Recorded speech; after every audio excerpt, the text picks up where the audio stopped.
The biggest battle we will ever have to face is the battle between you and you. It's the battle of taking your mind to that limit and then breaking through. On the Mindful Experiment podcast, we will share concepts, universal laws, and interviewing individuals who have done just that, who have gone through the dark times and through those moments allowed their light to shine bright.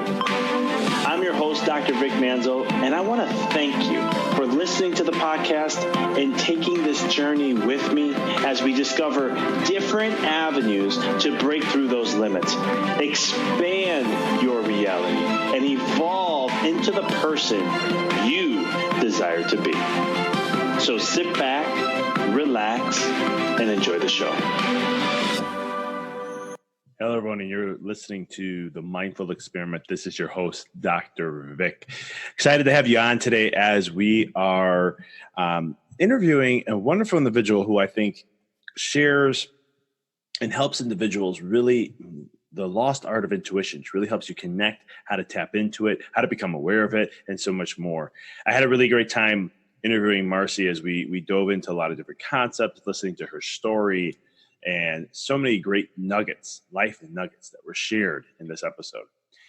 Marci Moberg is an intuitive coach, a healer with a passion for reconnecting sensitive souls to their forgotten intuitive nature and the unseen guiding realms of life. She empowers big-hearted, empathetic people to stand in their power, trust their intuition, and live their truth. Marci's work includes mentoring individuals and groups to develop their intuition, to navigate life's transitions with purpose, create authentic relationships, and realize their true potential. She's a teacher of the Intuition 101, the life-changing course on practical intuition development. Marci has been featured on the Huffington Post, Reader's Digest, Bustle, and is a contributor on thriveglobal.com and lifehack.org. Marci has been interviewed for her expertise on News 4, WUSA9 and Newschannel 8 in Washington, D.C., and many podcasts. Prior to Marci, she spent 9 years traveling the world as a conflict resolution expert for USAID. While there, she completed her master's degree at George Mason University and doctoral coursework in conflict analysis and resolution, fulfilling her desire to more deeply understand the human mind and behavior. Despite achieving much of the American dream, Marci felt deeply unfulfilled and faced several health crises. This sparked her spiritual journey that led her to leave an unhealthy marriage, reclaim her intuitive gifts, and discover her purpose. After years of inner healing, she worked up the courage to resign from her tenured position to follow her dream of working full-time to transform people's lives. Today, Marci has reached thousands of people through consultations, weekly classes, workshops, trainings, and speakings, and much more. As I said, this was a fun interview. I'm excited to have Marci on. I don't want to take any more of her thunder. So guys and ladies, this is Marci Moberg. Marci, I'm so excited to have you on the show. Thank you so much for having me. I think you do a lot of great stuff when it comes to people with intuition and so much more. And I think that's a lost art that we have as humans that we don't focus on as much. Yes, I 100% agree with you. Absolutely. So this brings me to my first question then. And how do you think we've lost our intuition? I mean, where did it all begin, or how did it happen? Well, it's a long history of that, I suppose, but I do think I think that part of what happened for us was over time, we started to really value the rational and intellectual side of ourselves as humans. And that's a beautiful side. It's so, powerful and problem solving oriented. And a lot of great advances have come from the intellectual side. But if you really look at some of the greatest advancements in human civilization, they really started from a place of intuition. So a spark of insight, a spark of inspiration, and from there, then people used their intellect to propel forward that inspiration and translate it into action, into reality. So over time, I really think we overemphasize the rational side of ourselves, and we've gotten disconnected from this more receiving, listening, perceiving self that is what I would say is the other half of us. And we are both human and spirit. So if we think about it in that way, I like to think of intuition as a little bit more plugged into spirit, and the rational side a little bit more plugged into the human side. We equally need both sides, but because we have valued the rational intellectual side of ourselves so much, then the intuitive side has gotten pushed out over time and has also honestly become delegitimized, I would say, in many ways. That kind of spiritual side of ourselves has been seen sometimes as less than or backwards, or we've outgrown that kind of thinking. We've outgrown the need for practices to tune into that side of ourselves. But really, I believe we need both for wholeness. Yeah, I totally agree. I think I'll get into the neuroscience side of things. I'm always like, left brain's that rational thinking, right brain's the intuitiveness, and you got to have both of them. Mm-hmm. What do you think about when it comes to, not trusting or following our intuition? How much of that has to relate to the lack of trusting ourselves, believing in ourselves, or a lack of confidence in ourselves? Did that play a role at all, do you think, when it comes to intuition? Oh, absolutely. 100%. I think it plays a big role for us. I believe that because we have, a lot of societal pressure, we have a social conditioning that's reinforced now in this modern day and age through things like media and technology and messaging and, publicity and things like that. We have certain messages imparted to us consistently over and over again that has slowly over time, I think without people realizing it, eroded our self-trust. So, one of the first things I look at with people is when they are seeking guidance, when they are seeking clarification, when they have a curiosity, do they always turn to, for some personal questions, do they turn to Google, reading articles, reading all this information from experts first, or do they tune into themselves first? And I think at the root, the majority of people often don't tune into themselves first because of precisely what you're bringing up. There's a lack of self-trust. Some of that has been conditioned into us. We, have these messages that other people may know better than us. Then goes back to our family conditioning, what happened with our caretakers, what's our relationship with authority growing up, and how did that perhaps weaken our sense of trust inside of ourselves, and then our own life experiences that can relate to that. And then on top of that, you could also put in there, honestly, ancestral patterns and past life experiences. There's a lot of layers that can go over and derail our self-trust that then therefore erodes our sense of tuning in and connecting to that inner knowing. There's a lot going on there then, in other words. There is. It's true.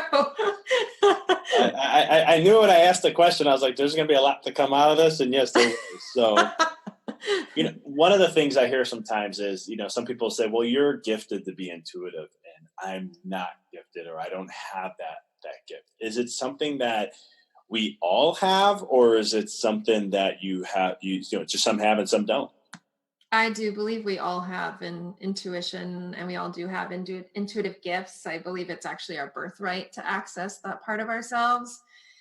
And it's a matter of, again, just like what I was saying with trust, there's a lot of layers to it, right? So it's a matter of just like somebody with a natural talent for math or music, those things there can be kind of natural talent for that in your genes, in your family line, in your own kind of personality, your own soul makeup. So some people may already have like a natural talent for that. It may come easier for them, just like anyone else. But the difference is that, like with math, I like to give that example.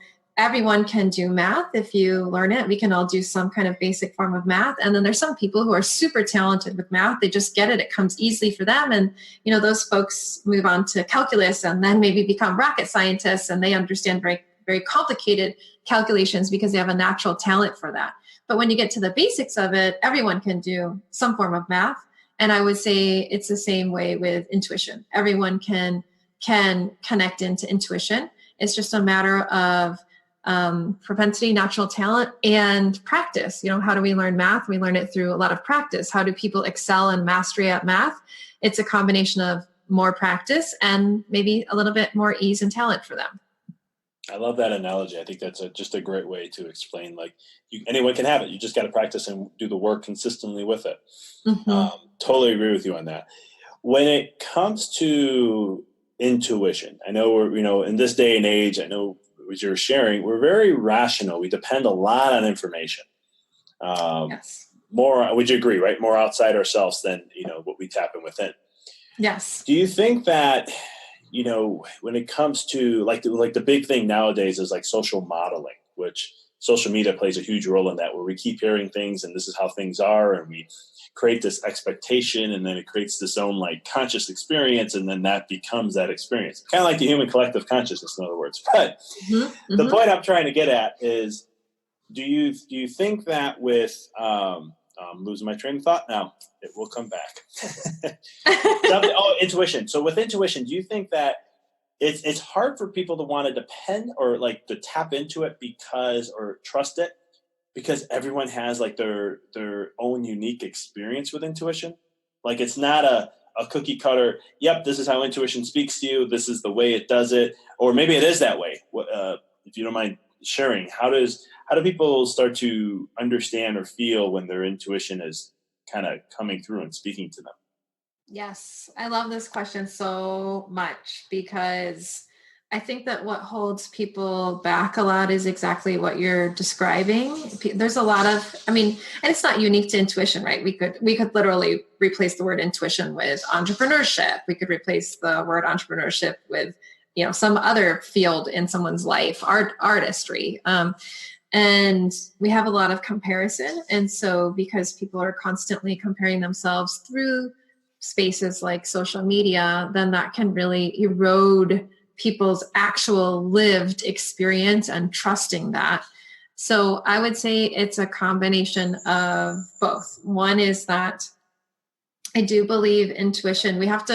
It does take practice, I would say, to decode, like I teach people a lot about how do you decode and understand how intuition is speaking to you, because it is different than the rational mind. The rational mind works in a very linear way, and it's kind of like nice and metaphorically neat sentences, like there's a subject, there's a predicate, there's a period, there's commas, like that's kind of how the rational mind works.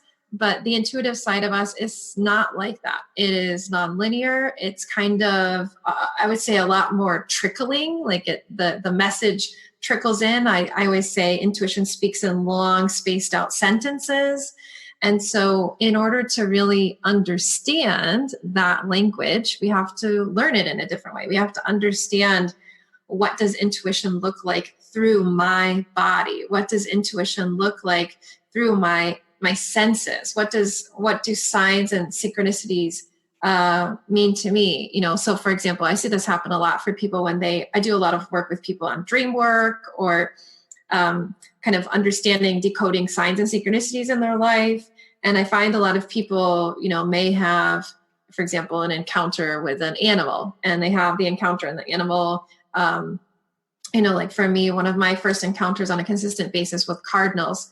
And so, we saw cardinals kind of on a consistent basis, and I knew that there was some sort of strange meaning because it was just too uncanny. It was like I was seeing cardinals in times of the year I shouldn't and places I shouldn't.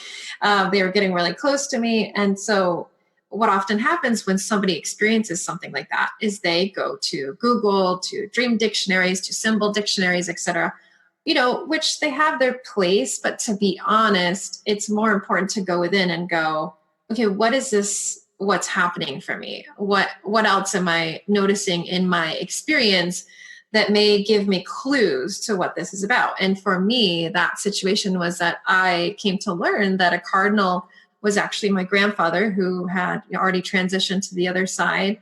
And that was his signal whenever he wanted to try to communicate with me, was I would just see cardinals. And now it's at a point where if I'm not like tuning into him because he has a message for me and I'm not paying attention, or I've decided I'm too busy that day, I literally will have a cardinal like sit outside of my window and make a noise that sounds like a phone ringing. And I'll start laughing and I'll know like, okay, grandpa, like you're calling on the cosmic telephone to talk to me. So people really need to take time to decode it. And it takes time. It's not something that's kind of clear and straightforward. It's through a lot of trial and error. And in the same time, I would say there are some similarities. So there is some commonality around, how intuition works.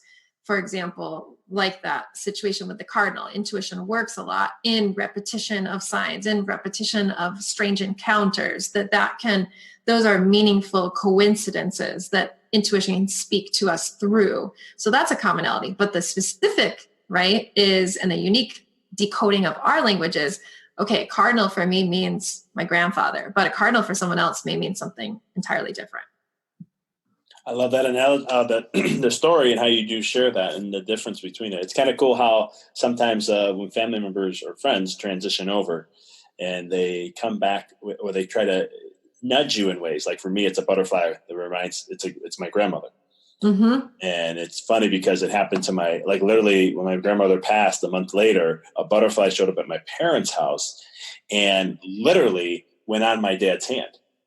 Yes. And then 3 months later, I'm hiking in the Smoky Mountains and there's this big, beautiful blue. And it's funny, it's blue because blue catches my eye because it's one of my favorite colors. Beautiful, big, beautiful blue butterfly. And it just kept following me and my wife for probably about, 20, 30 yards. And then all of a sudden I said, let me stop. Something told me to stop. I stopped and it went right on my shoe and sat there probably for a couple minutes. And it's funny, but again, if I just looked at it from the linear perspective, it's just a butterfly landing on my shoe. Yes. Right. But from an intuitive perspective, when I tapped in, all of a sudden I'm like, wait a minute, why am I feeling my grandmother's energy? Why am I starting to see images of her? And then I started putting two and two together. So one question I love to ask them, when did you start to, because I know, and correct me if I'm wrong, children are very intuitive naturally. Yes. Right? They're connected up into a certain age, around 7 years old, and then they make that switch over to the more logical side. Were you always intuitive and open to it, or were you always connected to it, or was there a time where you kind of disconnected and had to reconnect? Yes, I love this question, and you're exactly right about children. Children are just genuinely like plugged into their intuitive side. They don't really have to think about it like we do as adults because they don't have the same kind of conditioning overlay of their natural experience of life, which includes the intuitive side. So as a child, I was extremely intuitive. However, because I grew up in a family and with family and family members and friends, and the people that are around me didn't have language for what I was experiencing. I think that makes a huge difference when you don't have language and context for what's happening for you. Then you don't really fully understand it. And so when I was a child, I was very, very deeply connected to animals. That has since come back to me as an adult. So as a child, I was very deeply connected to animals and very strongly could communicate with them. And I used to have, tell the story that I used to have cats. They would just like flock to me. Now I'd walk down the street and neighbors' cats would like come down the driveway. And it's like this weird, uncanny connection that I had with cats, despite the fact that I didn't have a cat at home and I was very allergic to them. But I had this very uncanny sense of like, we understood each other and I could communicate very easily with them. I had that with insects. But again, what are the messages that we receive as children? That's make-believe.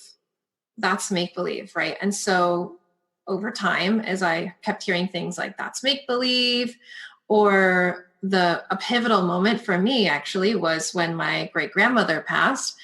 Before my great-grandmother passed, I had a premonition, a knowing that she was going to pass. I was young at the time. And I told my parents, I remember waking up and I was extremely frantic.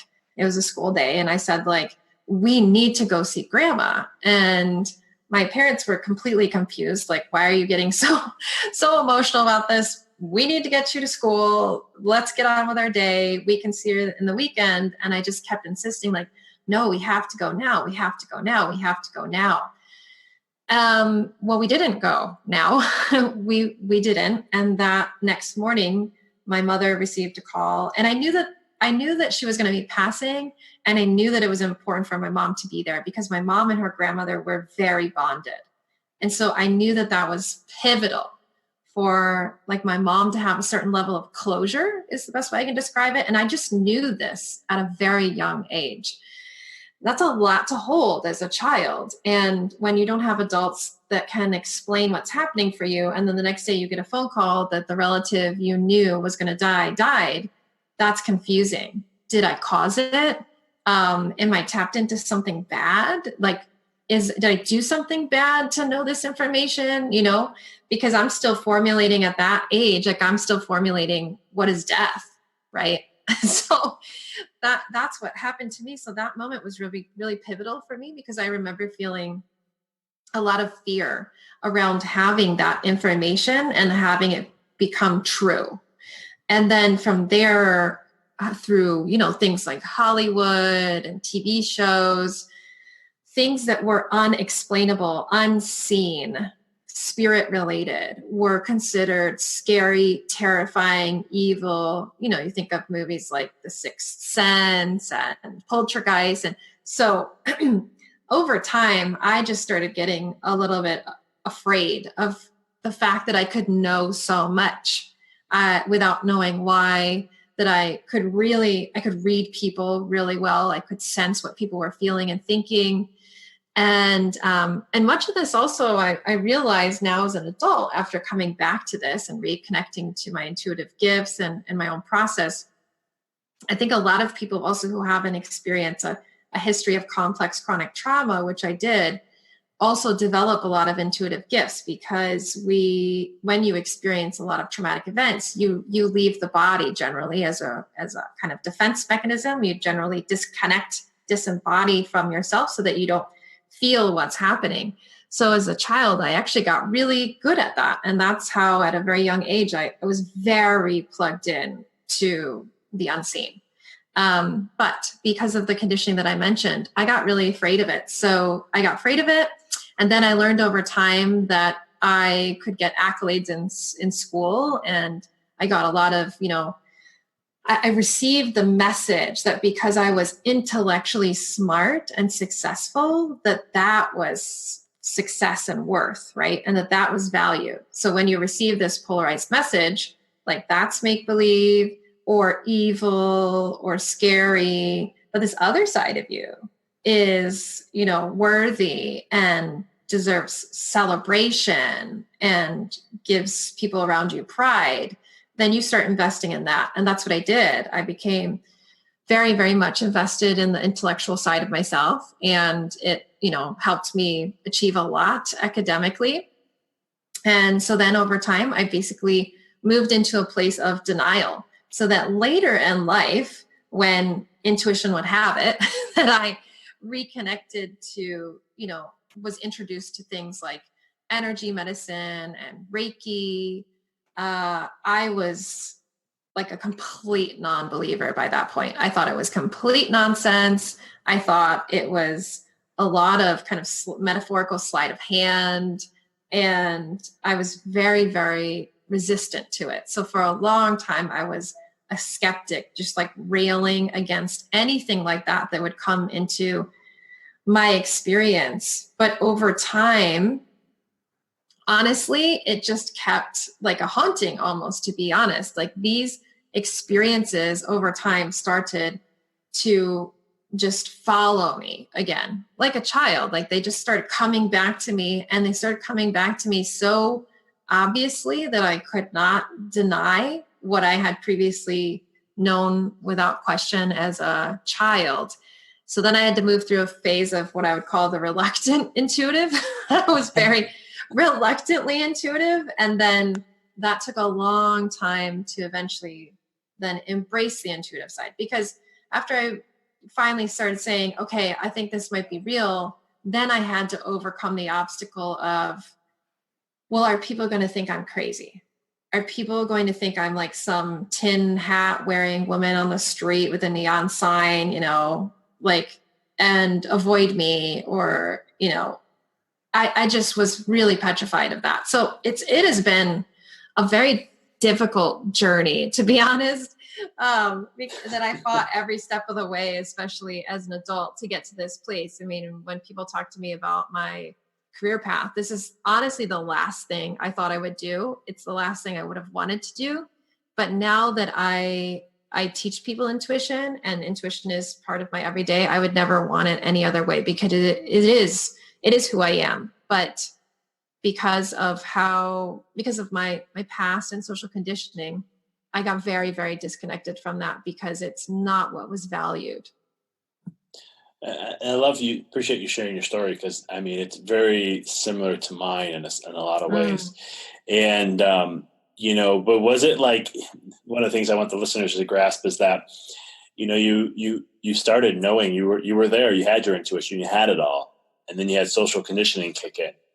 Mm-hmm. And when you were coming back to being who you were, I think that's, I forgot the quote. It's not the most nicest quote, but it's, I think children come in pure, but adults damage them, or something along those lines. Not phrasing it properly, but what it means is that we come in the pure state of who we are, but then there's the social conditioning of the world, of the time we come in, and family and all those things that you were mentioning earlier, that kind of taints and just and minimizes our light of who we are, and starts to pull us away. And I think it's the journey of life trying to come back around to where we started in the first place. Would you say that it was kind of like your story?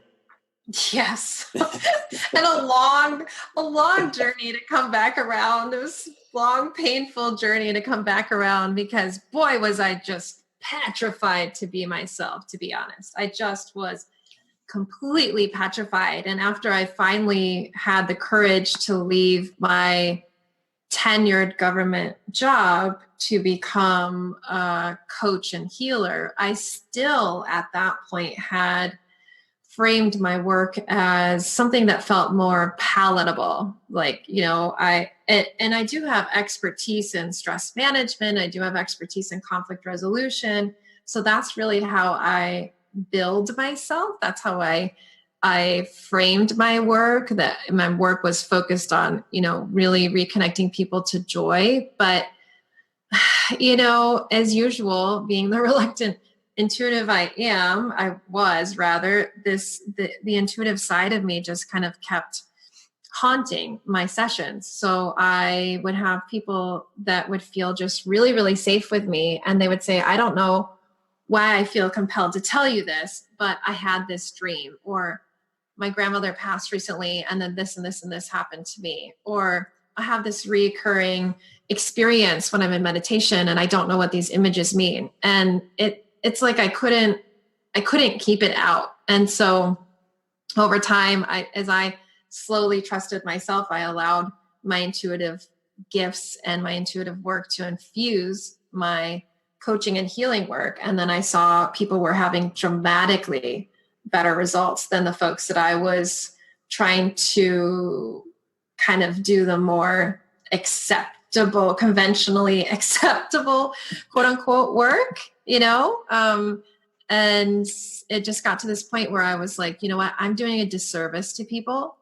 I'm doing a really big disservice to people by not allowing these gifts to really flow through me. And I need to just kind of metaphorically let my freak flag fly and just allow it. And what's the worst that could happen?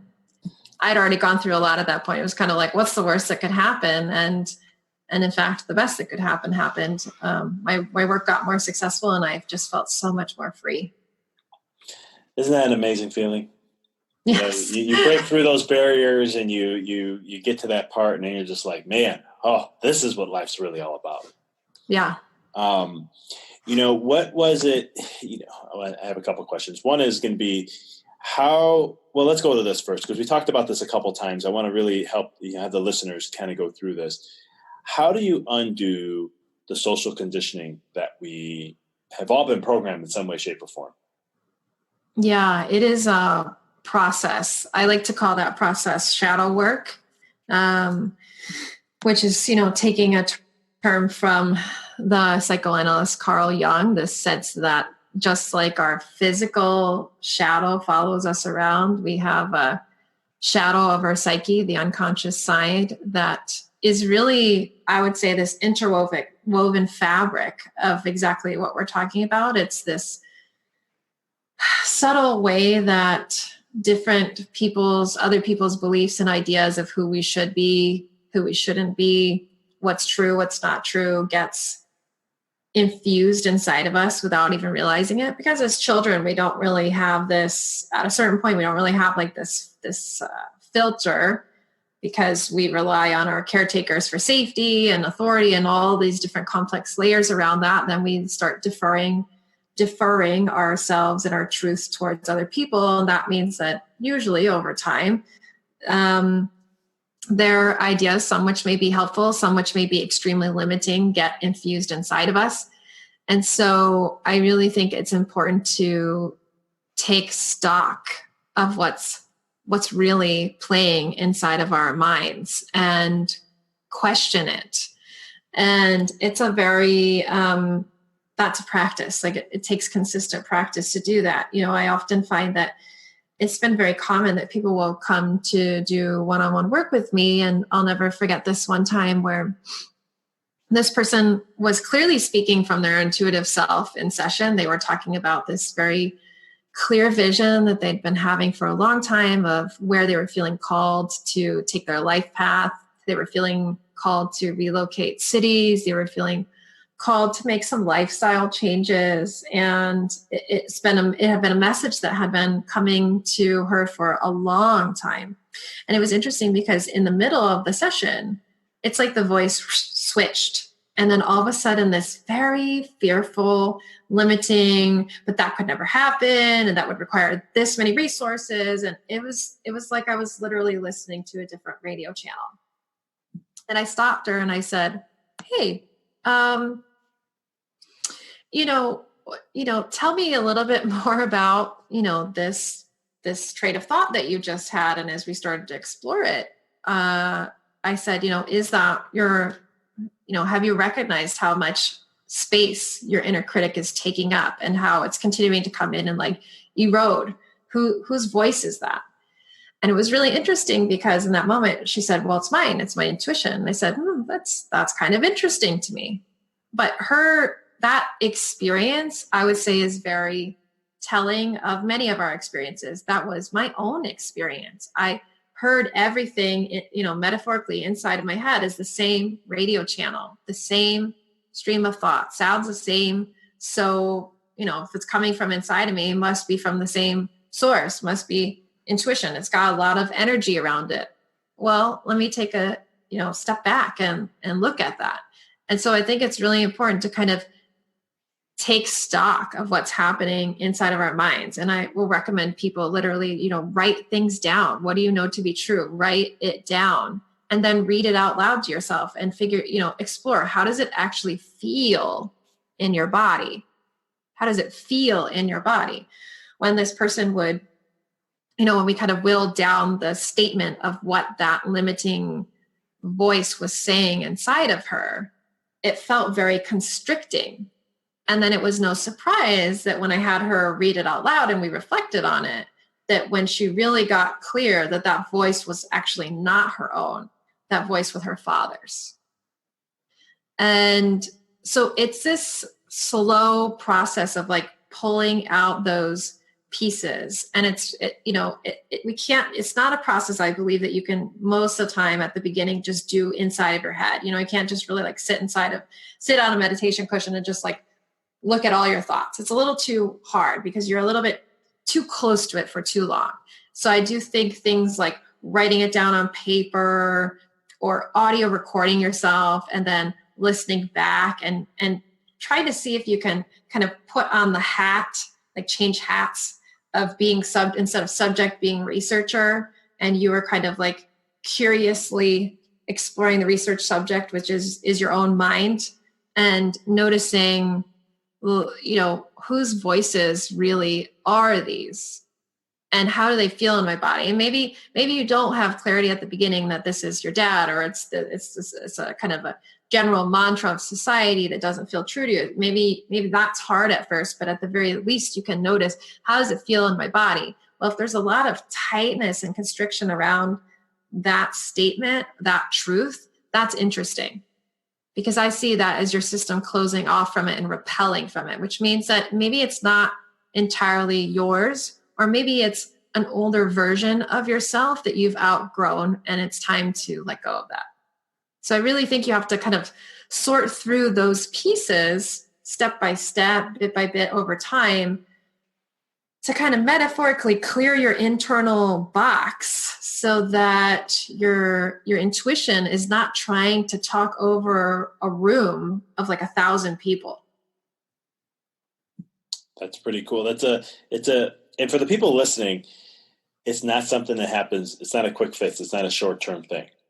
Yes. As you were sharing, there's a lot behind it that has to go on to kind of remove or reprogram, or however the terminology is chosen, to get to that state of breaking through. Yes. When it comes to I'm losing my train of thought again today. Hold on. Apologize. When it comes to the process then of being a long process, a lot of people will hear this and they're like, I don't know if you've ever experienced this, like, I'm ready to go. I'm ready to break through this. This is something I need to clear out. I want to break through. I want to be released from this. And I want the freedom. And then they look for like a quick fix instead of taking time to go into that shadow or that darkness or the dark, whatever it may be, to really sit there and learn and grasp and grow. Mm-hmm. People who take on quick fixes, in your experiences, how does that limit them rather than help them expand awareness and growth and those types of things? Yeah, I think quick fixes are really popular because we are a culture that's extremely impatient in a modern day where you can Google anything. I mean, thank you, Google. I love you for that, but also limiting because we are very impatient, and social media is impatient. So it's like instant gratification.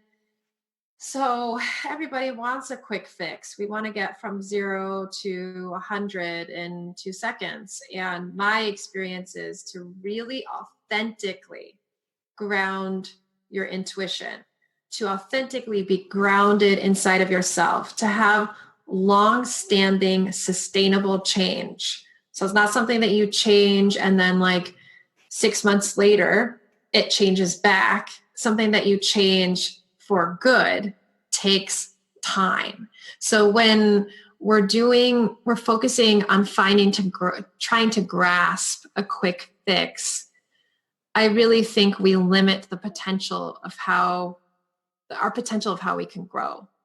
We kind of cut ourselves off actually from our fullest potential, because my experience is quick fix lead to a quick hit, like a quick win, a quick moment of momentum, and then an inevitable repeating of old habits. And that's really painful. Yeah, especially over a long, repetitive, repeating period of time. Yes. I think that's the true meaning of suffering. Totally.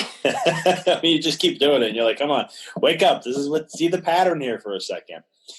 No, I totally agree. I think sometimes too, how much do you think avoiding pain or avoiding discomfort, in our society and culture plays a role in some of that, of like going deep into it rather than just, let me get out of here as quick as I can? Oh, so much. So much. Yeah, 100% so much. I mean, we're wired, right? I mean, we're biologically wired to avoid suffering and pain and to seek pleasure. And, we kind of know that from a survival perspective from neuroscience, and we know that from ancient teachings from the Buddha, that the mind is naturally oriented towards pleasure and avoiding pain. So I think it plays a huge role. People think, well, if I just stay at this surface, then I don't have to I don't have to then experience a lot of pain.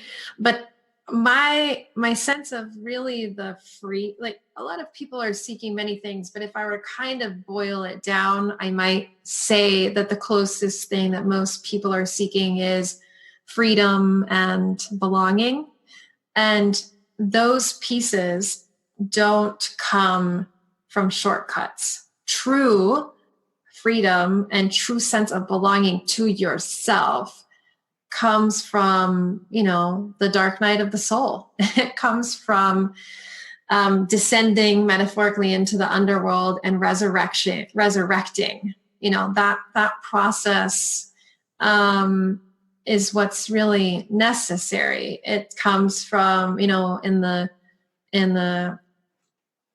tarot, it comes from the Tower card, that your tower of yourself has to really come crumbling down in order to then come to the other side and drink from the well of the water in the Star card. So it's really the sense, we see it played out in so many myths. We see it played out in so many spiritual teachings. And the reason why that's emphasized so much is because true awakening, true freedom, whatever folks are seeking, that true sense of feeling at home with them inside of themselves, that sense of wholeness, it really does come through walking through the darkness.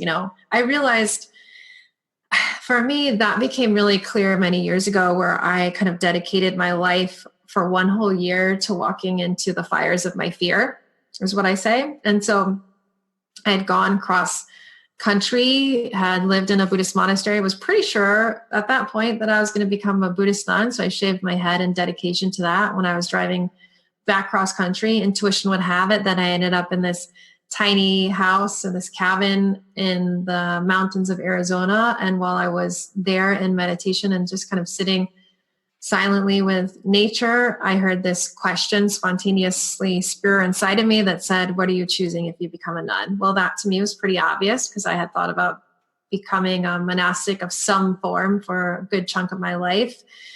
And then the next question that came was unexpected for me, which was, what are you not choosing?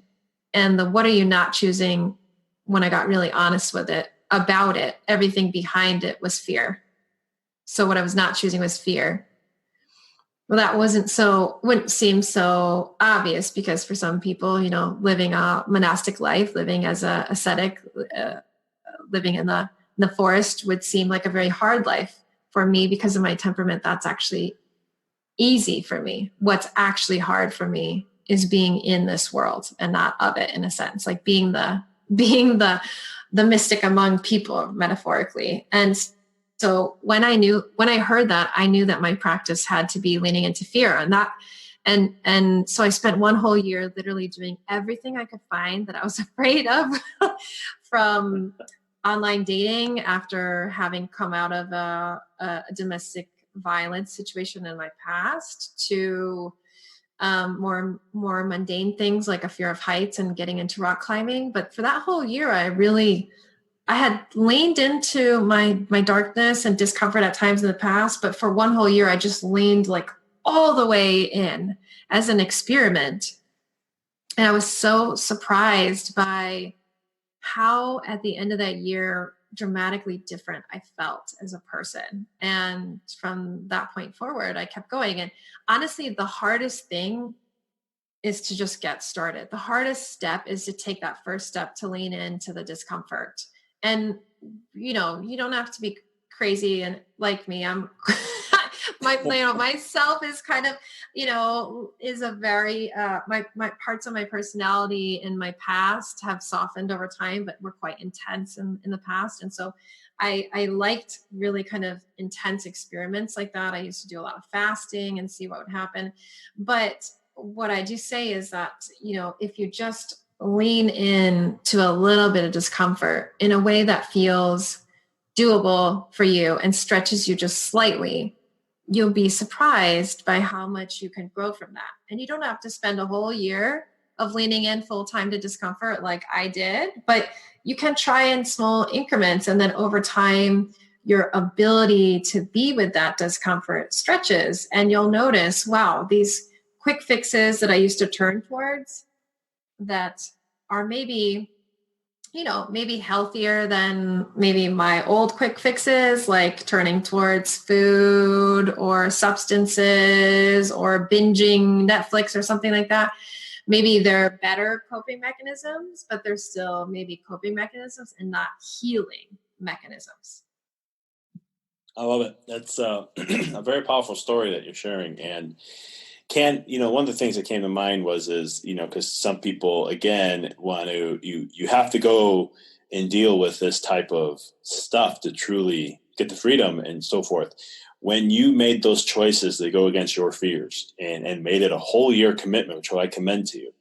I mean, that's awesome. I mean, I live by a code that says, I try to do it every day. What makes me uncomfortable? Do something that makes me uncomfortable every day. Mm-hmm. I'll be honest, it's a little hard to do. Because sometimes in my day, I'm like, I don't know. I mean, when I just go keep looking for something, but when you faced your fear, what was on the other side of that?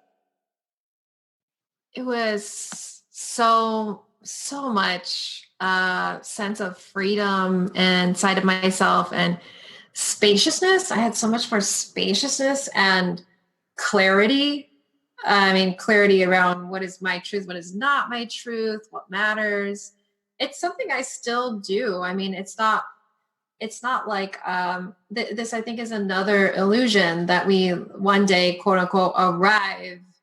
We like climb the summit and then it's just the end of the summit and that's it. And you're at the summit the rest of your life. And that's just not my experience. If you're interested in growing, and I do think we came to Earth for the purpose of growing and learning. And so I continue to practice this discomfort. I continue to notice, where are there conversations that I know I need to have that feel really terrifying?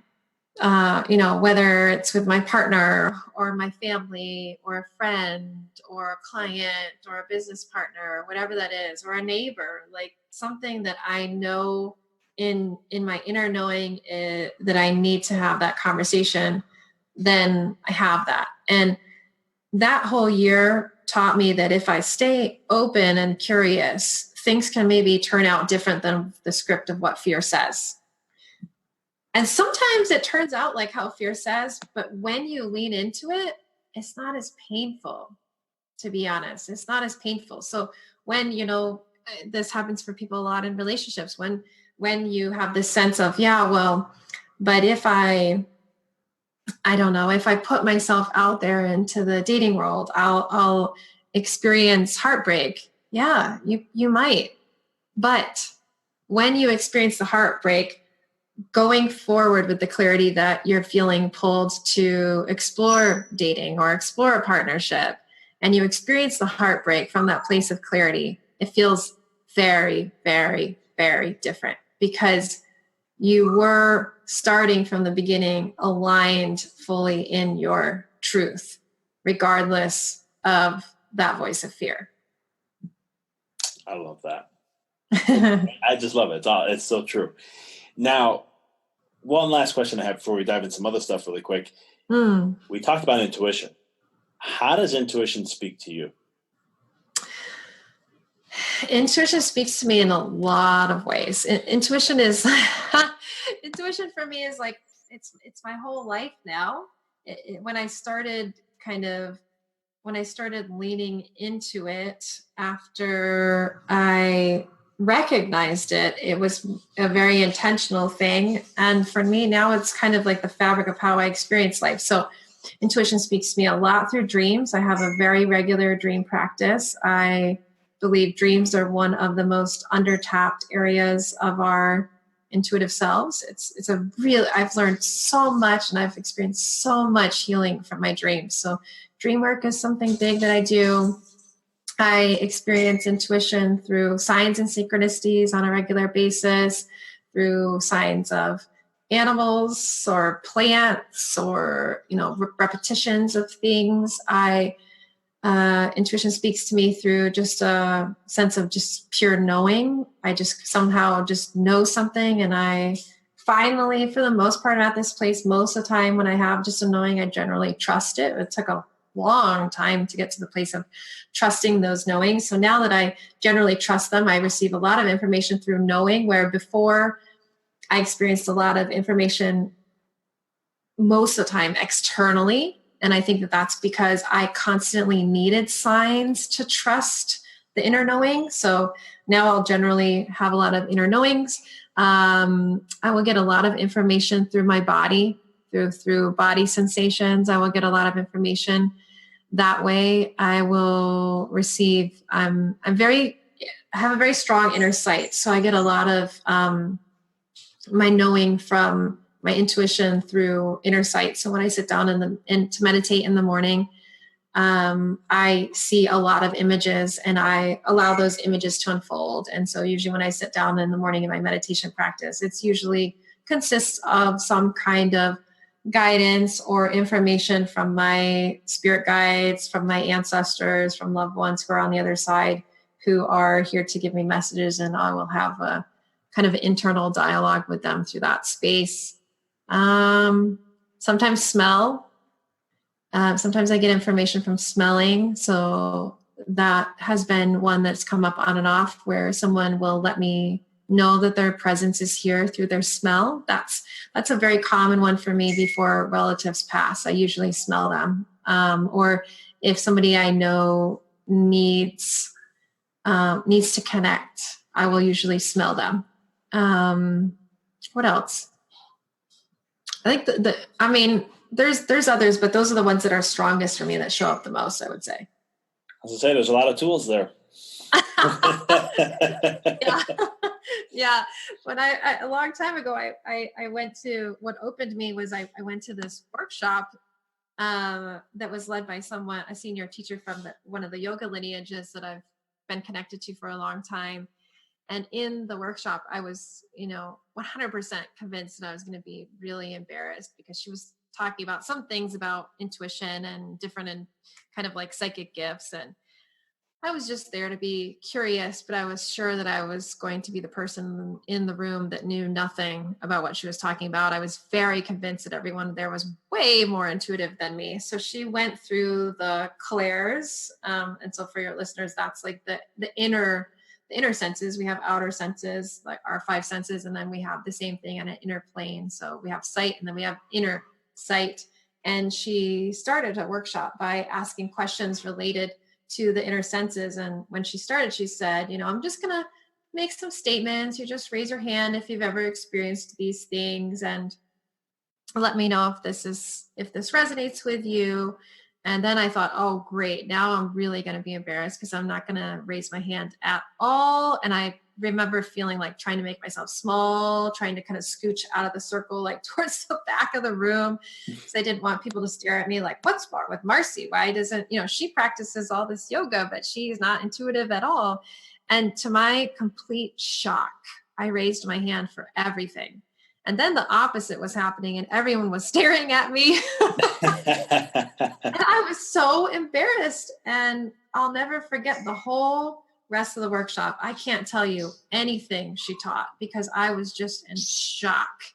And I think she could tell that I was so rattled. And she came up to me afterwards and said, yes, you are very intuitive. And I said, what are you talking about?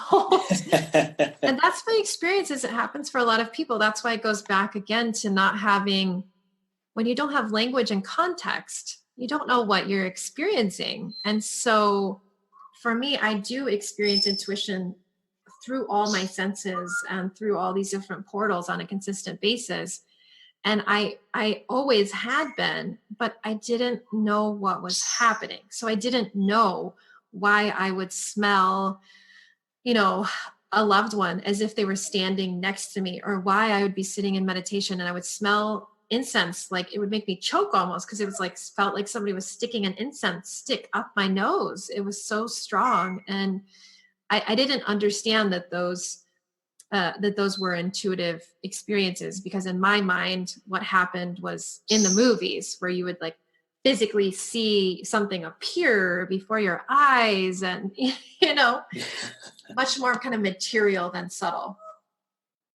So true in so many ways. And I can so relate to the experiences you had where you're kind of like not thinking you are. And then all of a sudden somebody just kind of awakens you or nudges you in a way. And all of a sudden you're like, holy cow, that's what it is. Holy cow. I didn't know that. That's what it was all my life. Man, this makes more sense. Yes.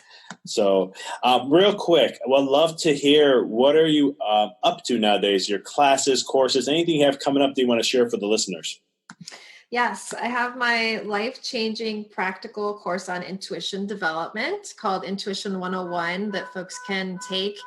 It's a foundational course that is very popular and has got a lot of really great feedback and has served as a big light bulb moment for a lot of people to recognize how intuitive they truly are. So I take people through a journey in live classes. So it's not pre-recorded, it's live classes that we do together. And we have a supportive community. We have an online space where we commune together and can ask questions and people can share. And there's homework practices between, and I walk people step by step through a process to start to decode their intuition, to start to awaken their intuition, and then to practice it on a consistent basis to continue strengthening that muscle, because it is a muscle. And so the more that you can practice it and take your intuition metaphorically to the gym, it strengthens and it becomes a lot easier. So that I find that people over time, like what's happened for me, when you practice it consistently, it just suddenly becomes second nature versus something you have to do.